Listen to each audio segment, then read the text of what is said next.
Hey everybody, sorry I haven't uploaded in a while. There's been a lot of Twitter and YouTube drama that I've decided to stay out of, with good reason. However, I do have myself a lovely news article in front of me, and I will get right to it. Millennials want everyone to know these 5 things about political correctness which older generations don't understand. There's no need to argue, parents just don't understand. That's right, the Business Insider is hip and with the children.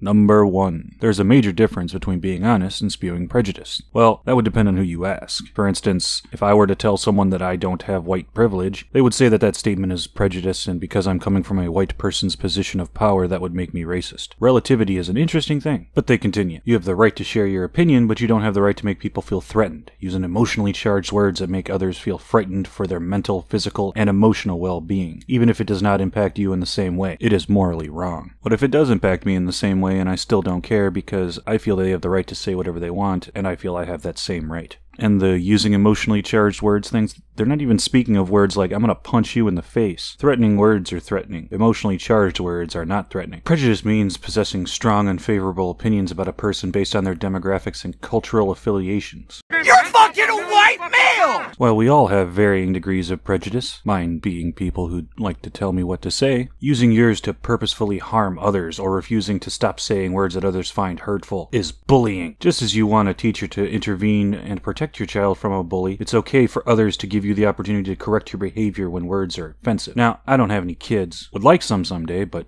currently without. The only time I would want a teacher to intervene is when there is a group of children or just one bigger child beating the crap out of mine. Because if it's just words, guess what? Words don't hurt. And if my child came to me crying over words hurting, I would honestly tell them to suck it up and deal with it, because guess what? You can deal with words. You have the ability to not listen. You have the ability to laugh. You have the ability to point and laugh at somebody saying stupid shit to you. Whatever happened to sticks and stones? Political correctness is not about censorship, it's about showing respect. Oh, cool. Since you're saying it's not censorship, I'll totally let you dictate what is and isn't okay for me to say. Censorship is a coercive attempt to hide something from people. Asking people to use more inclusive language is not silencing their voice. It's inviting them to use language in a way that promotes productive conversation. You know, they're absolutely right. Asking people to use different language is not censorship. It's really not. However, censorship comes when someone like me is asked to use different language, and I tell them, go fuck yourself. My words and thoughts are my own, and they will continue to be such, and they will continue to be unfiltered. That's when censorship starts. When they come to you and say, please use different language, and you say, no, I'm sorry, I will not. That's when they bar you from speaking engagements. It's when they protest, start fires, do whatever they can to keep you from using these words they have deemed offensive and uninclusive.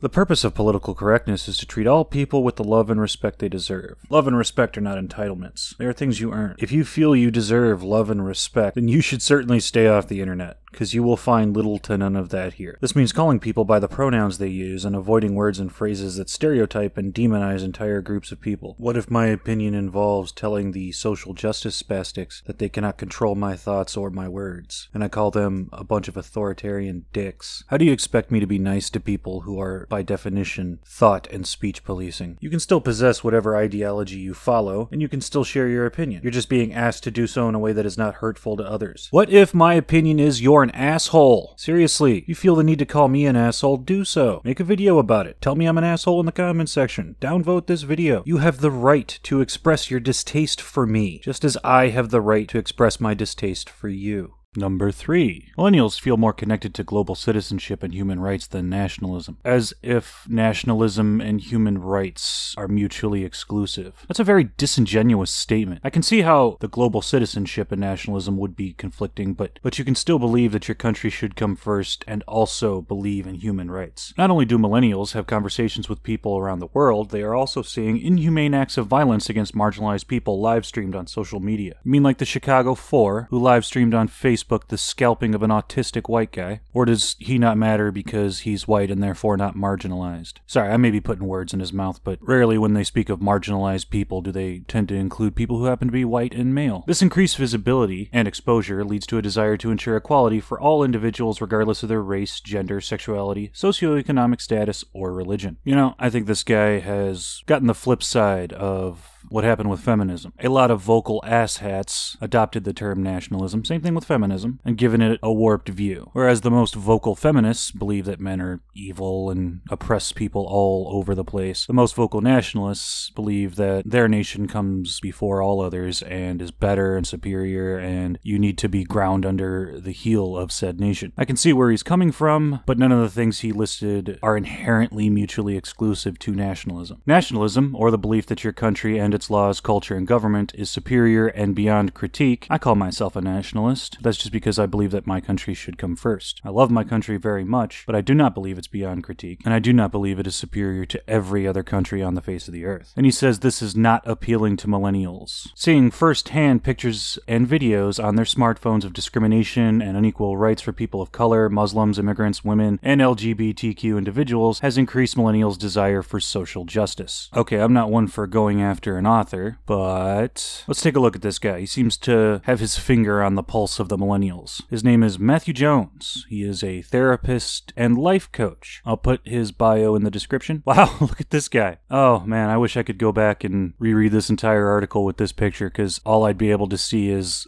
How do you do, fellow kids? Now, he's speaking so broadly. He seems to be speaking for all millennials. The truth is I spend a fair amount of time on the internet and on YouTube, on Twitter. I talk with a lot of the young people. And yeah, there is the social justice crowd amongst young people, but there is also a large and ever-increasing group of young people who believe that their rights are being curtailed, and in the cases of these marginalized peoples, they see their friends' rights being curtailed, and they're really getting sick and tired of it. All in the name of inclusiveness and social justice. Inclusive language creates a space for meaningful conversations to take place. Offensive language makes people feel unsafe.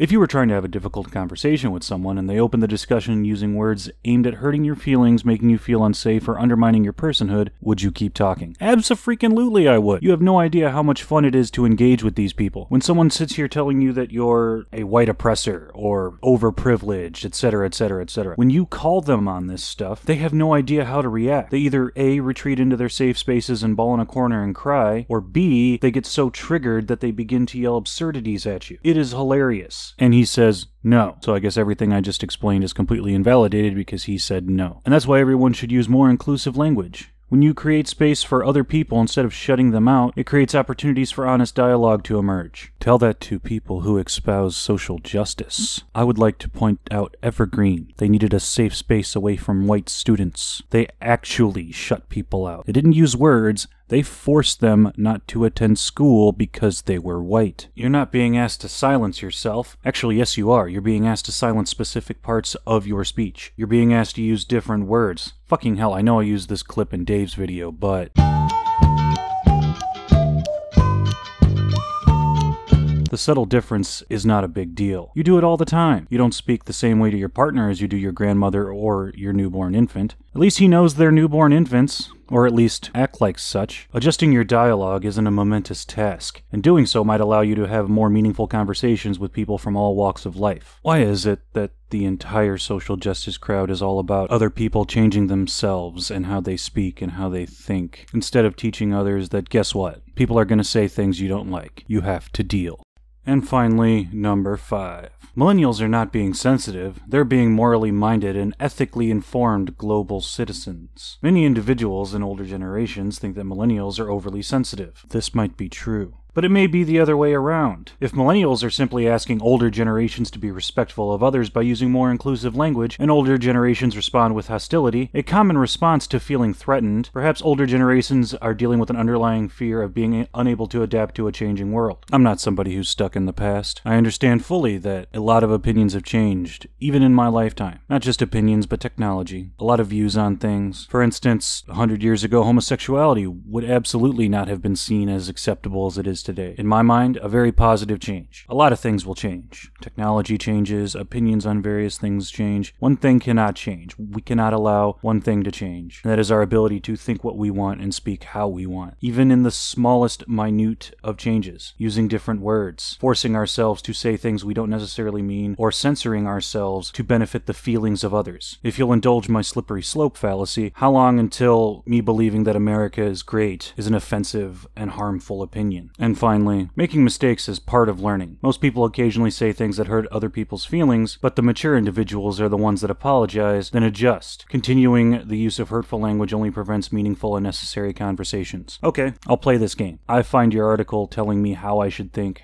how I should speak, very offensive and hurtful. If you want to apologize and rewrite this entire article, changing it to suit how I feel, then we'll have a place to talk. Until then, I'm going to keep speaking exactly how I feel, and I really hope you don't apologize and rewrite your article, because I believe you should continue to speak and think how you feel. That was a lot of bullshit. But on a positive note, I have hit 1,600 subscribers, and I did it all on my own. Yep. All on my own.